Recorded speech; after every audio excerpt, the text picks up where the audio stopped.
fog. It hides the northern Pacific coast of Canada for most of the year.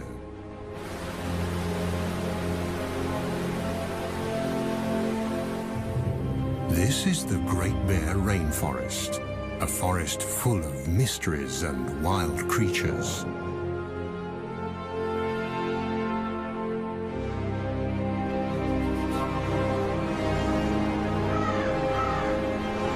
And it's one of those wild creatures, the rarest of them all, that we are looking for. Mochkmo, the spirit bear.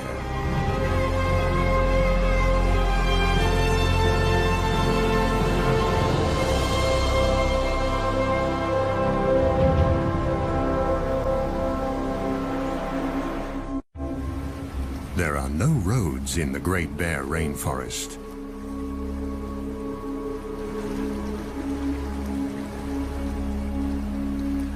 This labyrinth of islands is best accessible by boat.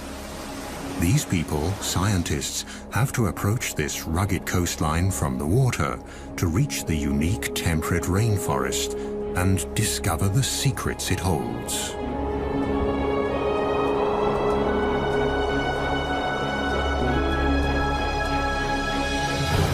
Few regions on our planet produce as much biomass as this rainforest. It's the world's largest and most productive temperate rainforest and thrives along the west coast of Canada, a vast 300-mile-long expanse of fjords and islands along the North Pacific.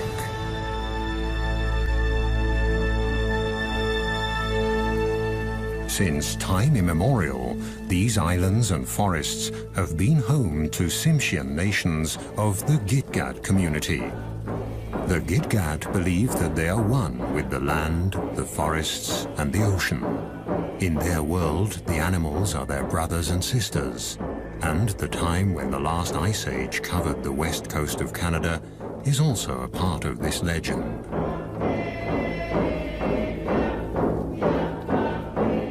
Raven, the creator, wanted to leave a memento of the ice age, and so he decided that every 10th bear should have white fur.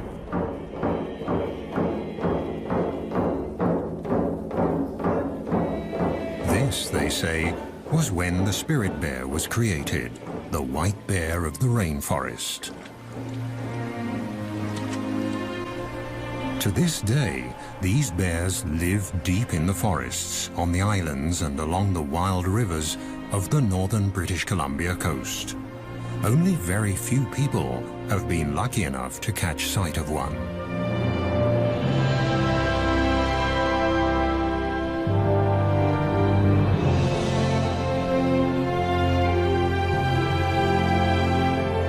Like a gigantic wall of granite, the coast mountains block the clouds that roll in from the Pacific Ocean, causing them to rise up and drop their moisture. This almost incessant precipitation is the motor that drives the rainforest. A motor that never stops and never falls silent.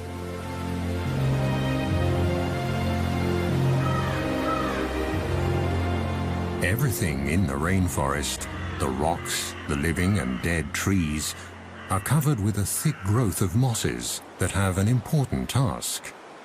They hold the moisture in. In this way, they keep the forest humid and cool and stabilize living conditions for all animals. In the temperate rainforests of the north, biomass doesn't decay as quickly as in tropical rainforests. The destructive organisms here are slow and need a lot more time to do their work. Yet this rainforest is more productive than those in the tropics.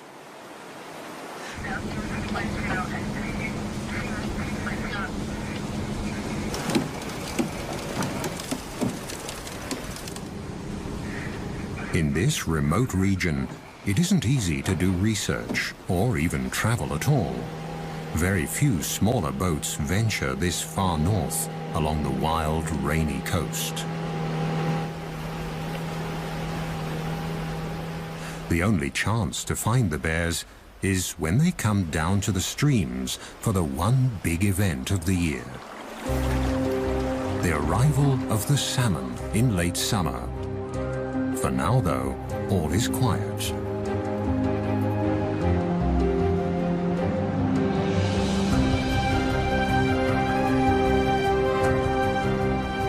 Is this the quiet before the storm?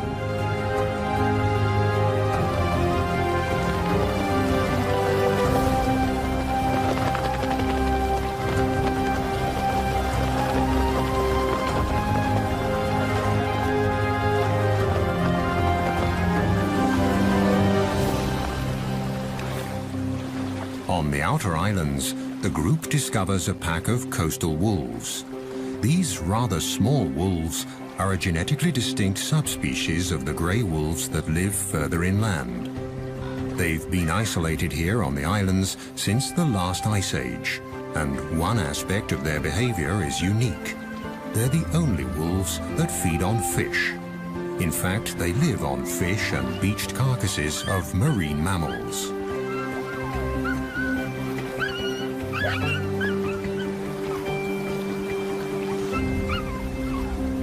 Food that also attracts other hungry visitors.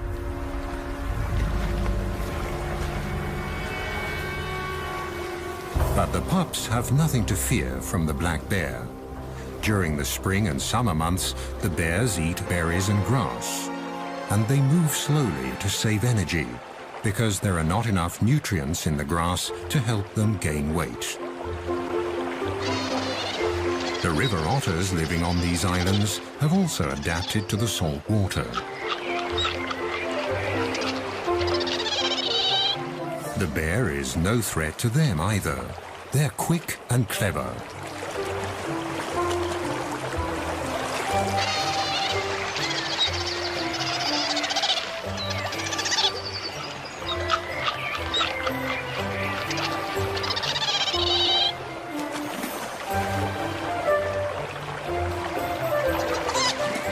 The intertidal zone is their buffet. Mussels, small crabs and fish are their favorites, and they're always inquisitive explorers.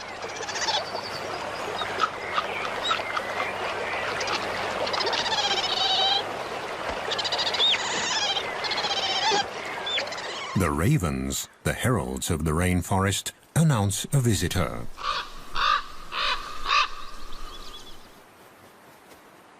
Marvin Robinson is a Tsimshian guide and a member of the Gitga'at First Nation.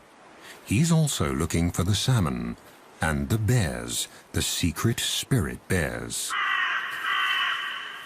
This forest means a lot for me. Like about 18 years ago, this is the very spot that I've seen my first spirit bear. So prior to that, it was all hush-hush about this bear, the sacred bear really to us. And we weren't even allowed to talk about it anytime. We were told to keep quiet. If we seen one, don't tell nobody. It was a special treat to whoever got to see one. You know, there was very few that got to see one of these rare bears. And ever since I started, we've found some really special places that we keep to ourselves.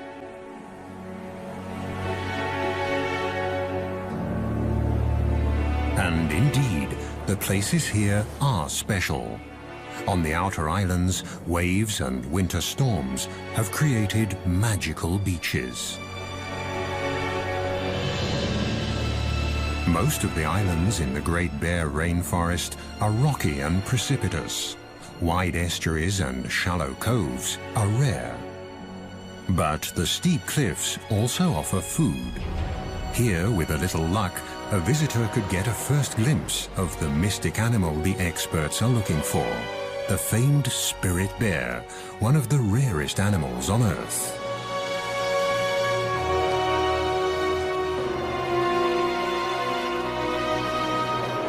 The bear's prey is glued to the rocks in the intertidal zone. Barnacles grow in the cold waters of the North Pacific, and at high tide, when they're covered with water, they look almost like animals from another world.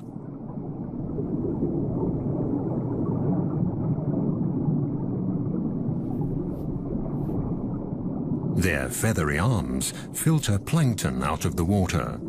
It's hard to believe that these little creatures are related to crabs.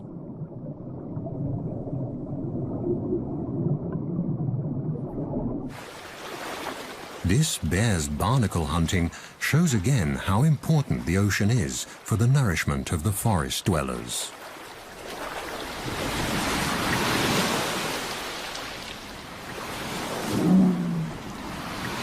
And there's enough nutrition to feed even the largest animals that roam the waters, the whales. At low tide, barnacles and mussels are exposed along the rocky shores. Their shells are closed tight. For the spirit bear, detaching them from the rocks is no problem, and the reward is a very tasty snack.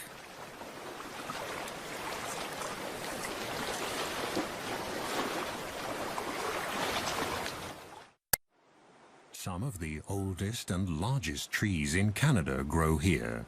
The giant Sitka spruce, the ancient yellow and red cedars, and the hemlock, trees that need the cool, the fog, and the rain. They are the foundation of the temperate rainforest.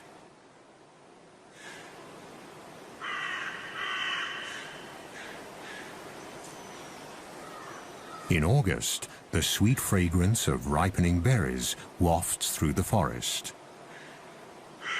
Bright red huckleberries, elderberries, salal and blueberries, and many others grow in abundance.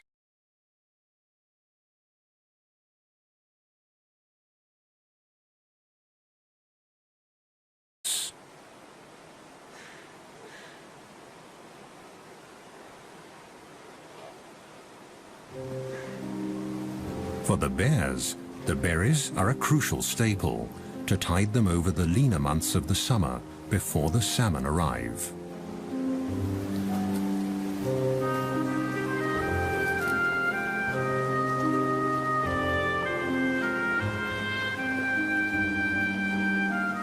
The spirit or Commodie bears are not albinos, but white black bears, a mutation that probably dates back to the last ice age.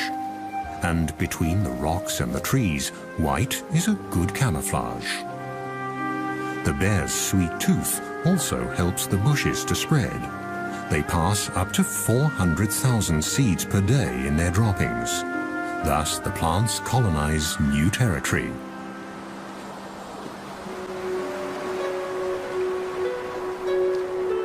In the temperate rainforest, fog can cover the land in a grey veil within minutes. And it can plunge a sunny landscape into deep gloom.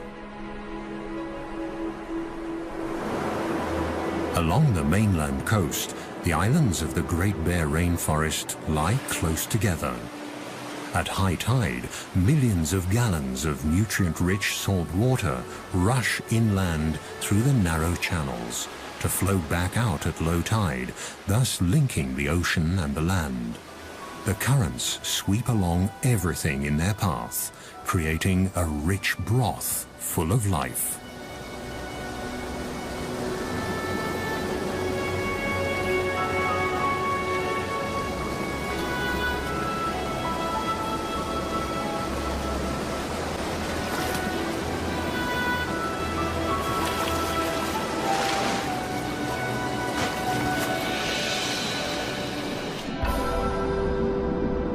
In August, huge schools of young fish migrate into the waters between the islands. Close behind the fish are the humpback whales. They throw nets of air bubbles to trap their prey.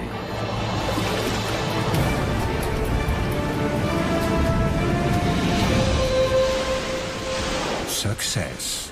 Thousands of fish are caught in their gigantic mouths. Their baleens filter krill and fish out of the water. Again and again, the whales will feed for days. But Mother Nature is prepared. and sends a constant stream of fish north along the coast and into the archipelago of the Great Bear Rainforest. They all get their share, large and small, young and old. This is the land of milk and honey, the Galapagos of the north. The productive zone extends far below the water. The species here are not as numerous and varied as in a tropical coral reef, but the vibrant colors and the sheer size of the underwater organisms can easily measure up to the tropics. Deeper down, among colorful mollusks and cold water corals, the ocean harbors another secret of this region, a life form from the age of the dinosaurs, a glass sponge. The intricate and beautiful structures of this 300-million-year-old organism are made of glass and very fragile. The rivers and streams of the Great Bear Rainforest wash sediment into the ocean constantly, and the nutrients slowly sink down and feed the coral. Its red branches that can thrive in this 6-degree cold water are the perfect hideout for small crabs and fish.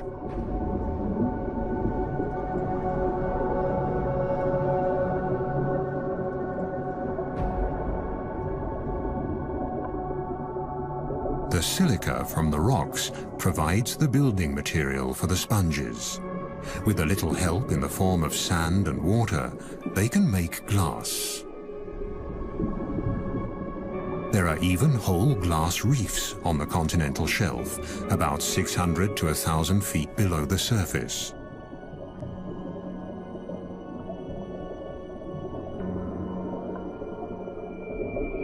These ancient organisms build complete reefs, powered by nutrients and runoff from the rainforest.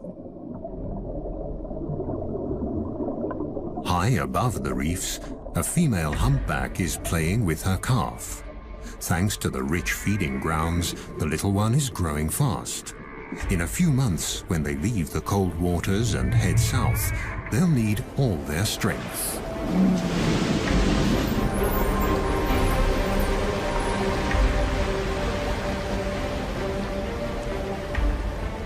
The mother breaches, a behavior that can be seen quite often here.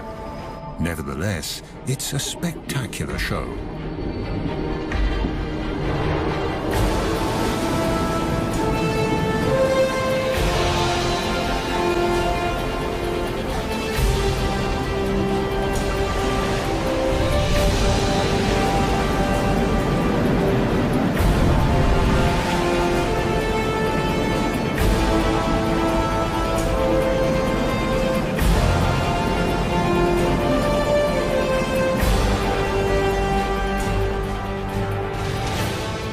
It's the beginning of September, and the fish run that all the animals here are anxiously waiting for is approaching.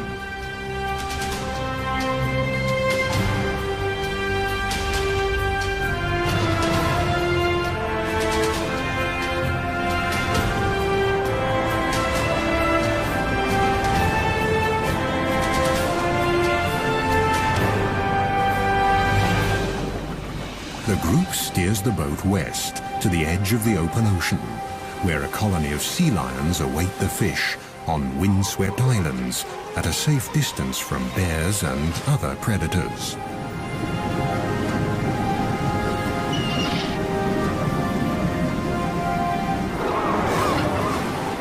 The Steller sea lions are the largest of the eared seals. They're an endangered species that lives on the rugged outermost islands along the Pacific coast.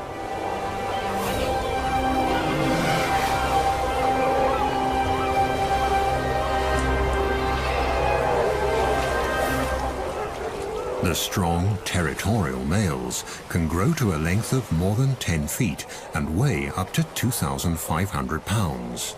Each of them has a dozen or more of the much smaller females in its part of the colony.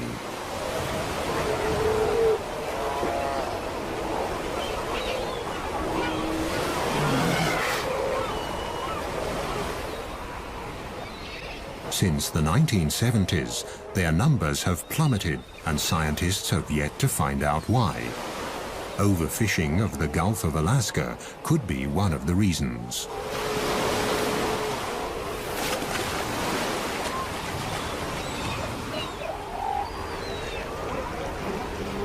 The weather turns. The first heavy rain of approaching autumn triggers the epic fish run. After 2 years in the ocean, the salmon are now returning to their birth streams.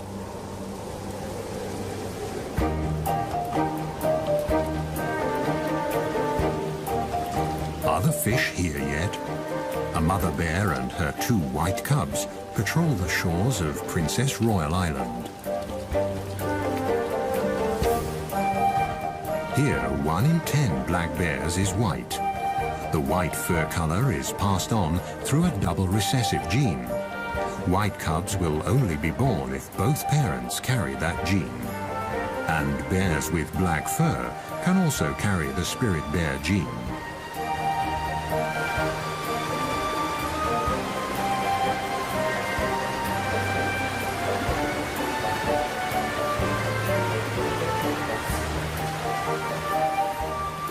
Eagles and river otters are the first to discover the approaching salmon run, which they are awaiting impatiently at the mouth of the river.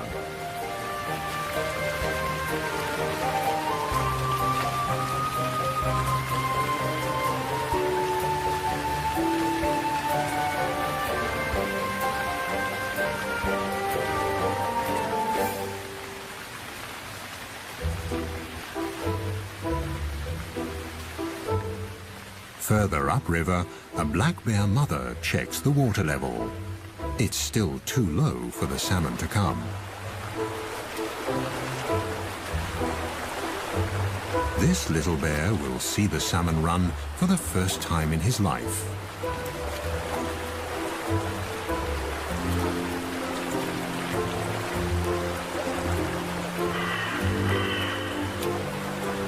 It won't be long now. It's early September, and the time has finally come for the big feast. Eagles and bears, sea lions, otters, even the trees are waiting for the arrival of the year's biggest single source of nutrition.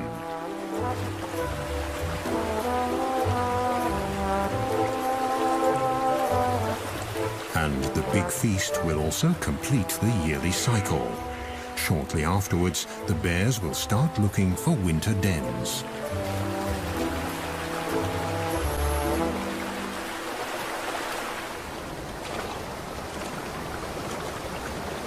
Bear tracker Marvin Robinson is hopeful. The rivers are rising. He's checking for clues on the islands as well as on the mainland.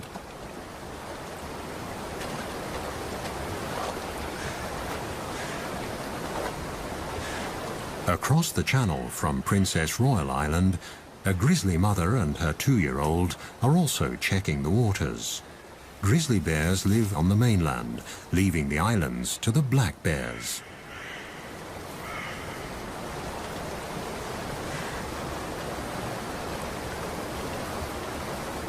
Grizzlies usually live higher up in the mountains, but for the salmon, even they descend to the estuaries along the coast. Marvin is concerned. The rains came late. He hopes the salmon run won't be affected.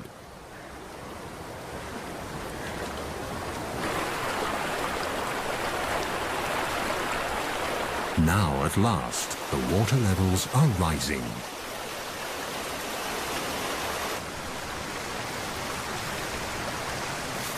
The grizzlies use the waiting time to stock up on sugar, trying to pull the last crab apples off the trees along the riverbanks.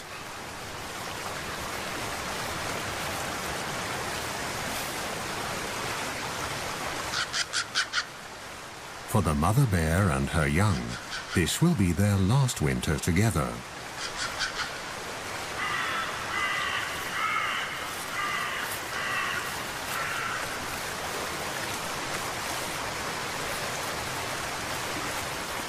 If she can fatten up enough for the winter, she'll have a new cub next spring. But if the salmon run isn't good enough, she'll reabsorb the already incubated egg in her womb during hibernation. Still no salmon, but now the autumn rains have really picked up. This region gets an incredible 4,500 millimeters of precipitation per year. That's 4 times the rainfall of a wet city like Vancouver, further south along the coast. This is a true rainforest. Autumn has arrived, and the first geese are migrating.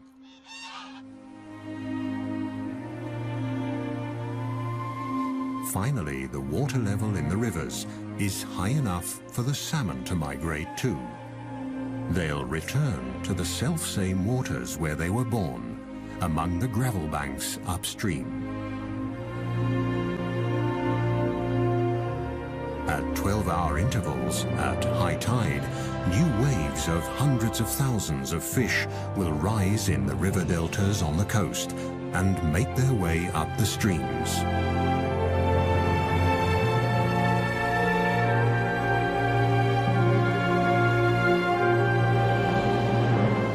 The clear waters of the wild streams along the northern coast of British Columbia are the habitat the salmon need to reproduce.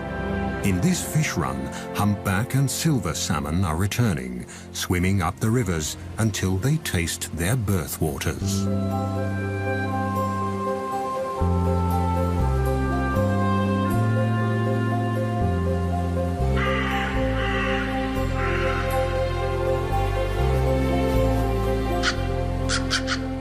They're here.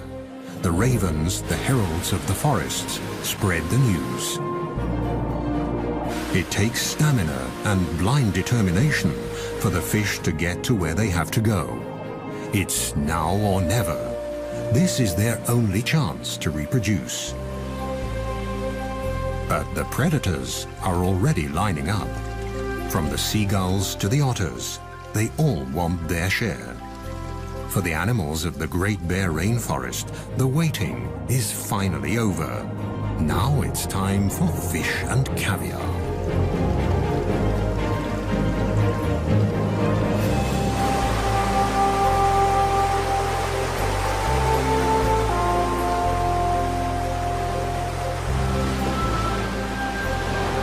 The fish that don't make it are swept away by the raging current, ending up on the rocks and in the kelp of the intertidal zone, right at the feet of the waiting bald eagle.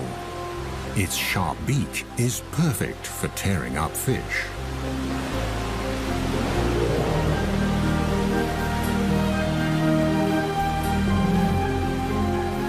The gulls will get their fair share. But here on the Rain Coast, the bald eagle is the true king of the skies. On the verge of extinction only a few decades ago, these magnificent birds have made an amazing comeback.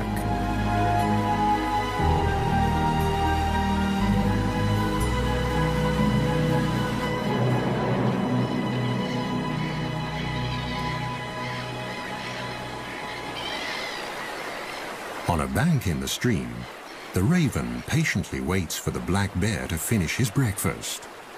Without the bear, he wouldn't be able to get to the food. The skin of the fish is simply too thick.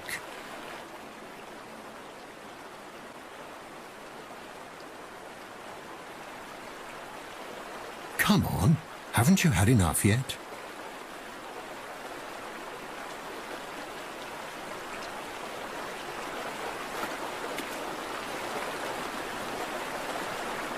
One salmon that never fulfilled his reproductive destiny. He died on the home straight. The coastal wolves are also joining in the feast. The estuaries are now full of fish.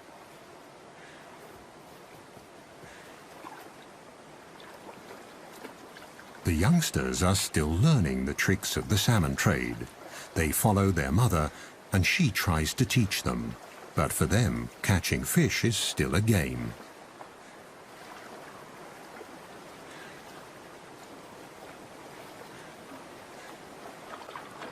In the shallow tide pools, it's easy to see and grab the salmon, which are tired, in fact almost exhausted from their long journey.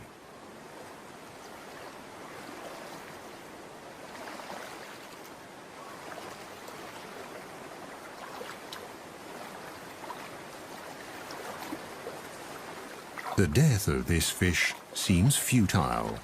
There are so many of them, easy prey for the hunters. But it's not the individual fate that counts here. With their sheer numbers, the salmon feed the whole ecosystem.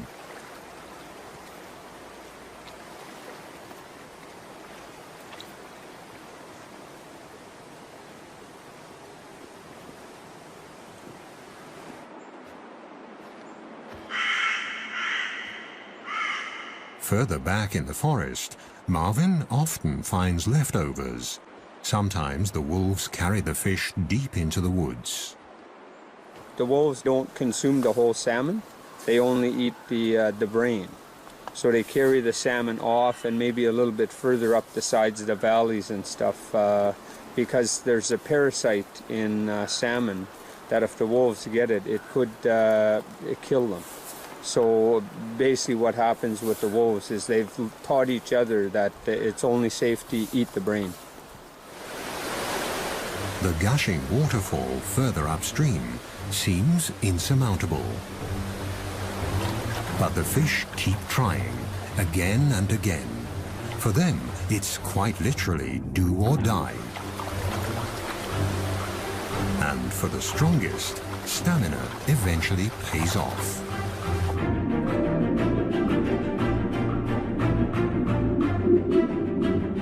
This salmon was born here 3 years ago. Now it has returned to its birthplace to spawn, in perfect sync with all the others of its generation.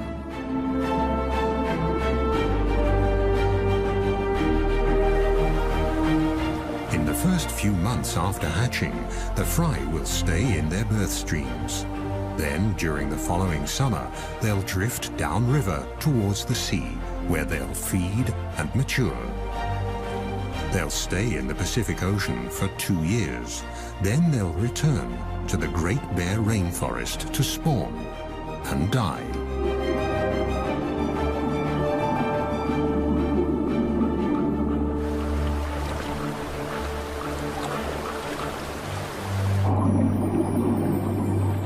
In a rush of hormones and wild abandon, the fish become oblivious to their surroundings and their predators.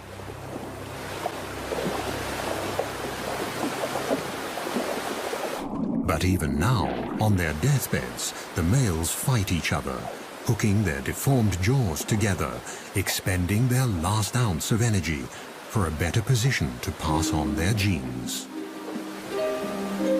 The unique cycle of life in the temperate rainforest will be completed once again, as it has been every year since time immemorial. The gulls and all the other animals of the coast are the lucky beneficiaries.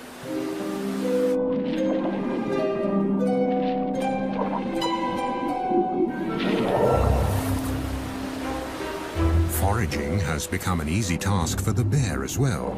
The fish are in a daze, without much perception of their surroundings. They'll only react when the paw almost touches them. And jump is not an option anyway.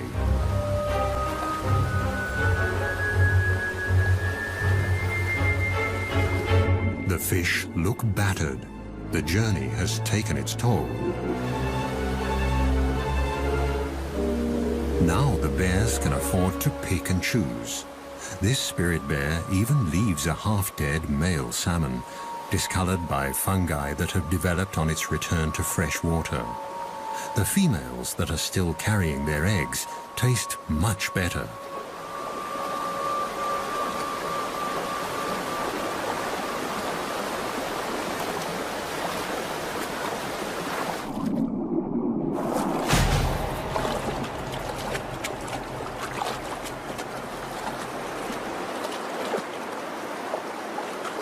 During the 10 days of this salmon run, every bear and every wolf will each carry about 1,600 fish off into the woods.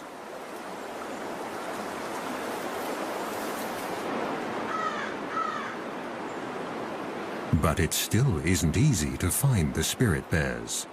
Even for experienced trackers like Marvin, who take researchers and visitors to these streams, it's a special treat to watch the white bears during the salmon run.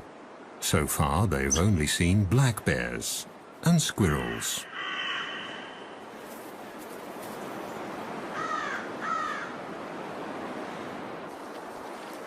But they can watch various other animals and their behavior during the run.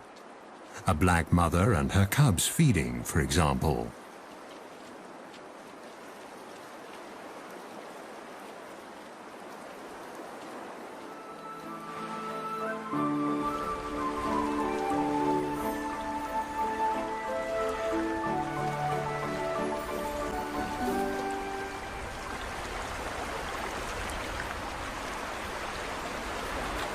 Let's see how to get to the fish.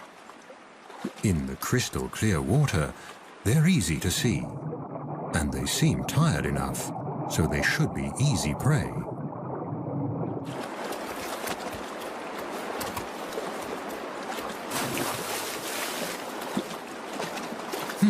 That wasn't too successful.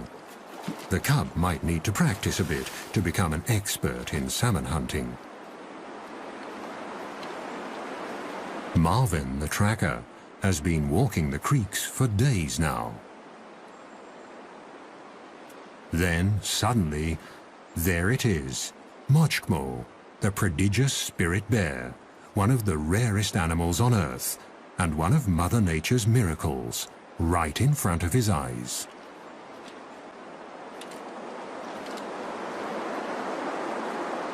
According to a scientific study, their white fur could give the Kermode bears a slight advantage in catching fish. To a salmon, the fur might look similar to a white cloud. A black shape would be more threatening. Marvin prefers to believe the legends, that the fur is a memento of the Ice Age. And the cloud hypothesis isn't proven anyway. In lean years, the white fur might make a difference. But at the peak of a good salmon run, no bear, whatever its color, has any difficulty catching fish. The bears almost work themselves into a feeding frenzy. During the rest of the year, the white and black bears rarely mingle. But now they all converge at the prime spots on the streams.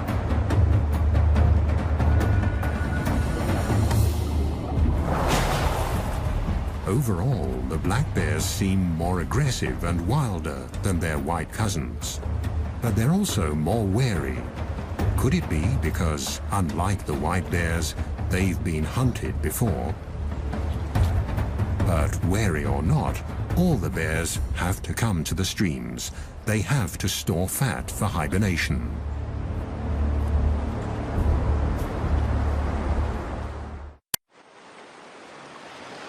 There has been enough fish here for man and beast for thousands of years. For the Great Bear Rainforest, it's a matter of survival.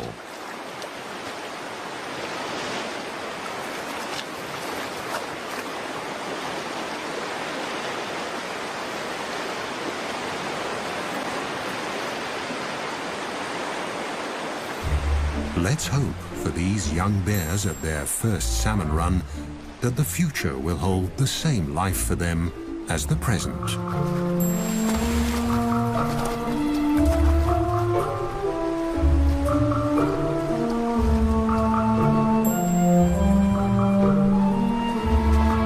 According to native law, the black bears discriminate against their white siblings. When they meet, it's usually the white bear that backs off, even if it's larger.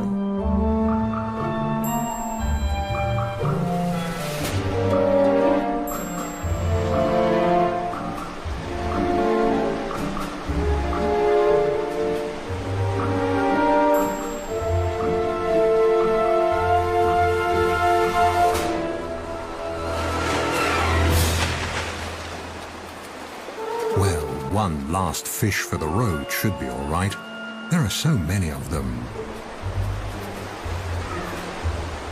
But the envious competitor is watching, and so the spirit bear withdraws.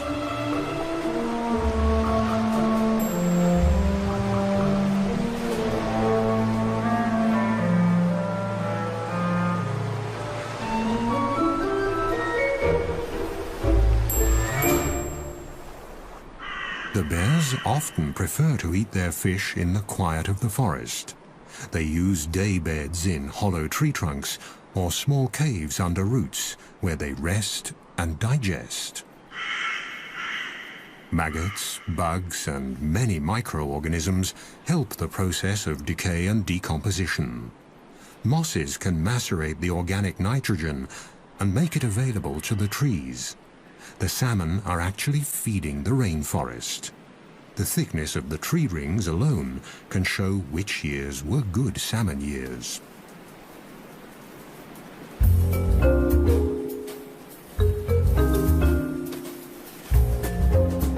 Just a few weeks later, autumn sets in.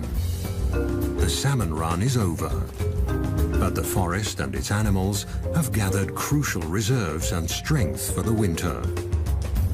Now it's time for some of the smaller ones to stash away seeds and other winter provisions.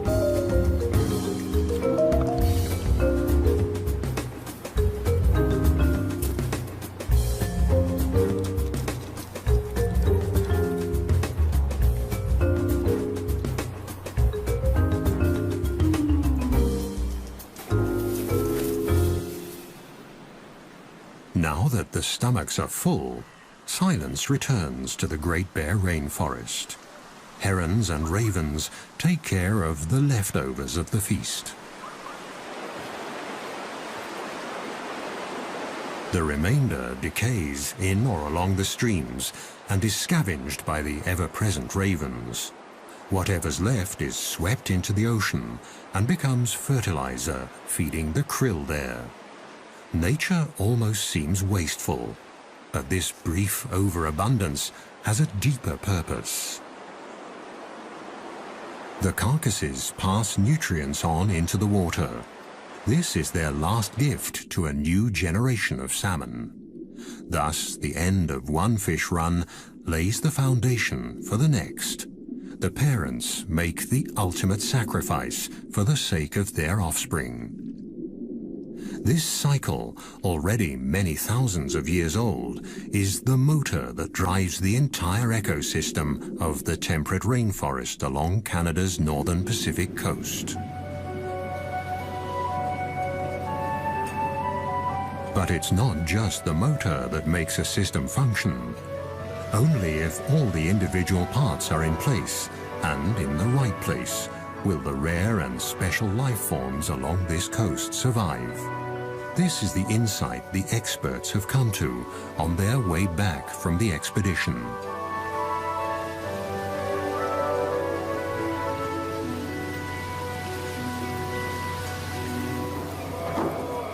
It's a lesson the people of the rainforest learned a long time ago.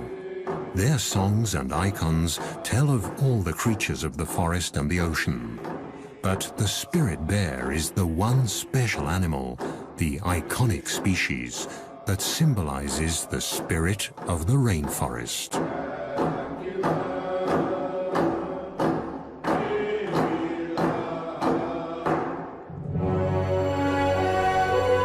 The freshwater streams and the mountains, the forest and the ocean, the winds, the plants, and the animals, they all had to play their parts just right so that this temperate rainforest of Canada's northern Pacific coast could develop over thousands of years. It's a system that needs to stay intact, because only then will Mochgmo, the spirit bear, have a home for the future.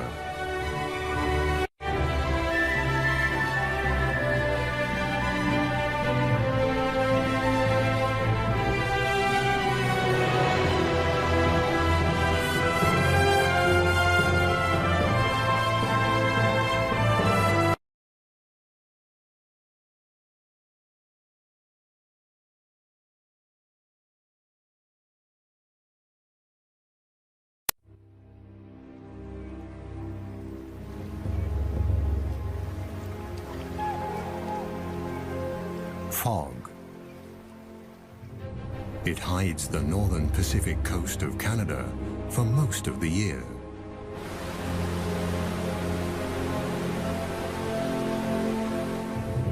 This is the Great Bear Rainforest, a forest full of mysteries and wild creatures.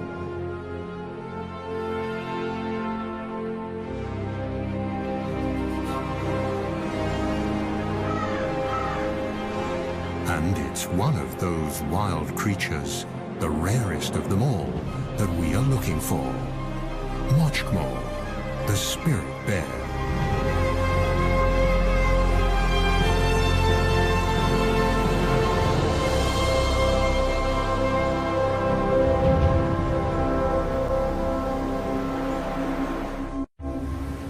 There are no roads in the Great Bear Rainforest.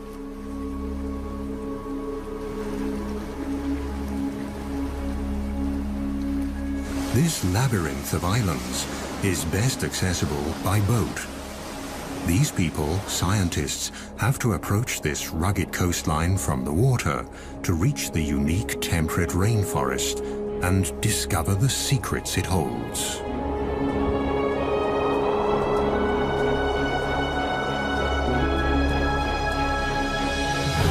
Few regions on our planet produce as much biomass as this rainforest. It's the world's largest and most productive temperate rainforest and thrives along the west coast of Canada, a vast 300-mile-long expanse of fjords and islands along the North Pacific.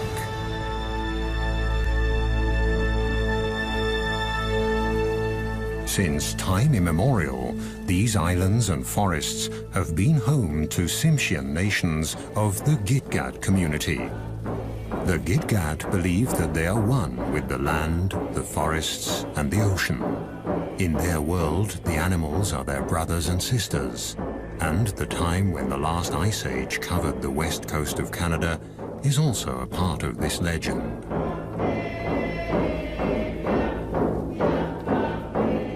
Raven, the creator, wanted to leave a memento of the ice age, and so he decided that every 10th bear should have white fur.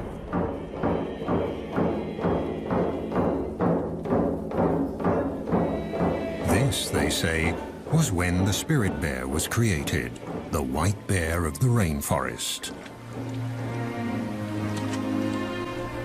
To this day, these bears live deep in the forests, on the islands and along the wild rivers of the northern British Columbia coast.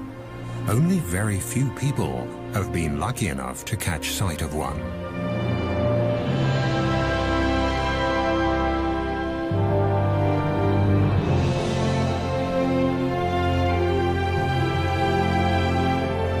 Like a gigantic wall of granite, the coast mountains block the clouds that roll in from the Pacific Ocean, causing them to rise up and drop their moisture. This almost incessant precipitation is the motor that drives the rainforest.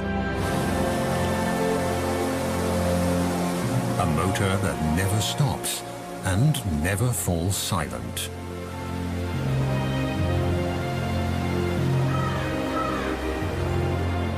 Everything in the rainforest, the rocks, the living and dead trees, are covered with a thick growth.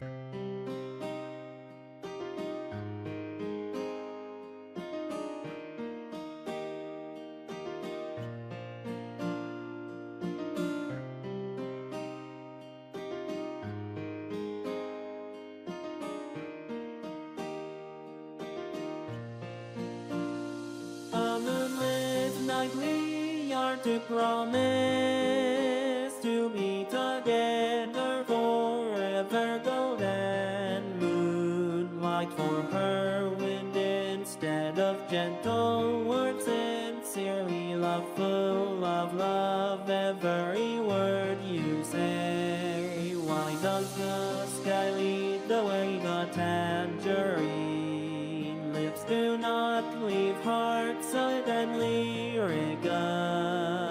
Promise to love you forever, don't lie to yourself forever. Thanks, love, take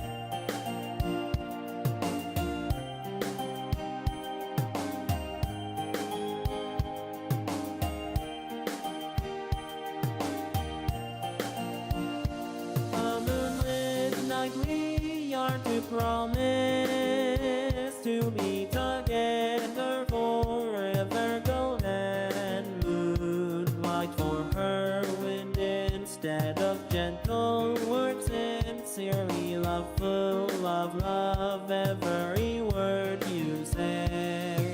Why does the sky lead the way, the tangerine lips do not leave hearts suddenly recovered? Promise to love you forever, don't lie to yourself forever. Thanks, love, take me to your dream.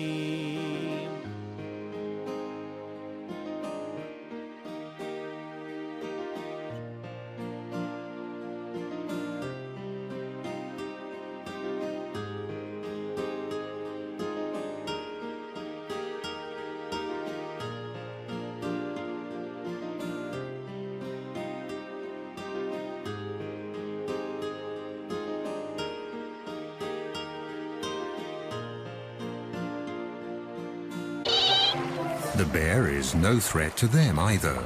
They're quick and clever.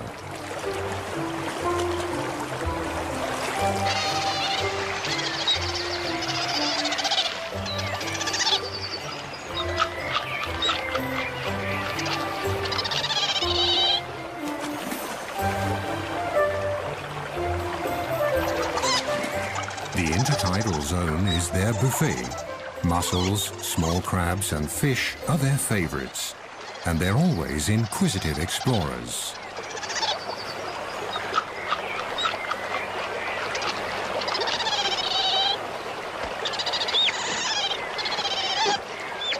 The ravens, the heralds of the rainforest, announce a visitor.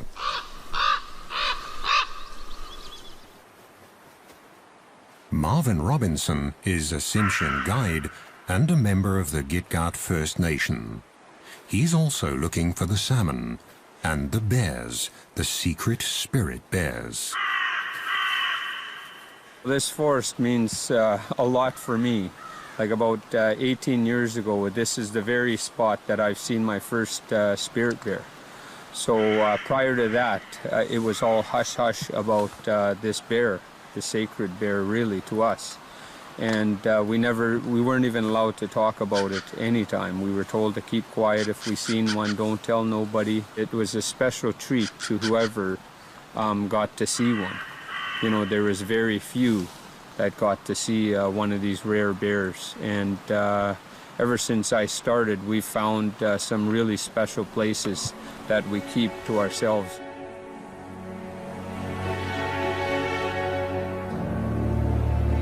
And indeed, the places here are special. On the outer islands, waves and winter storms have created magical beaches. Most of the islands in the Great Bear Rainforest are rocky and precipitous. Wide estuaries and shallow coves are rare. But the steep cliffs also offer food. Here, with a little luck, a visitor could get a first glimpse of the mystic animal the experts are looking for, the famed spirit bear, one of the rarest animals on Earth.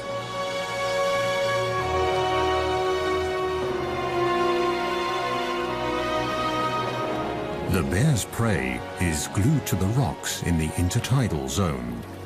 Barnacles grow in the cold waters of the North Pacific, and at high tide, when they're covered with water, they look almost like animals from another world.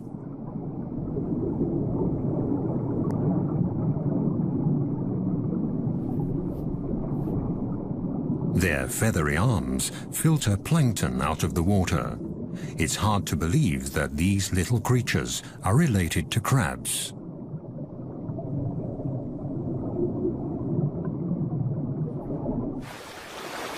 This bear's barnacle hunting shows again how important the ocean is for the nourishment of the forest dwellers.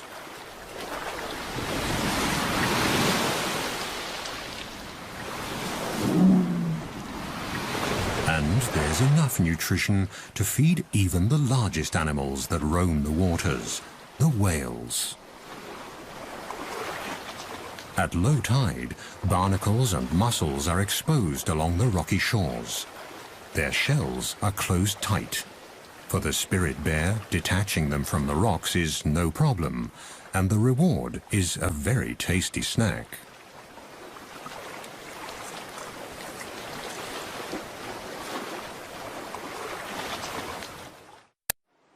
Some of the oldest and largest trees in Canada grow here.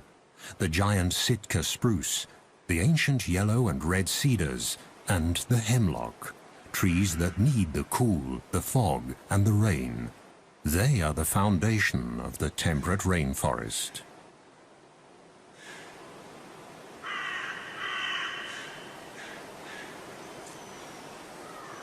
In August, the sweet fragrance of ripening berries wafts through the forest.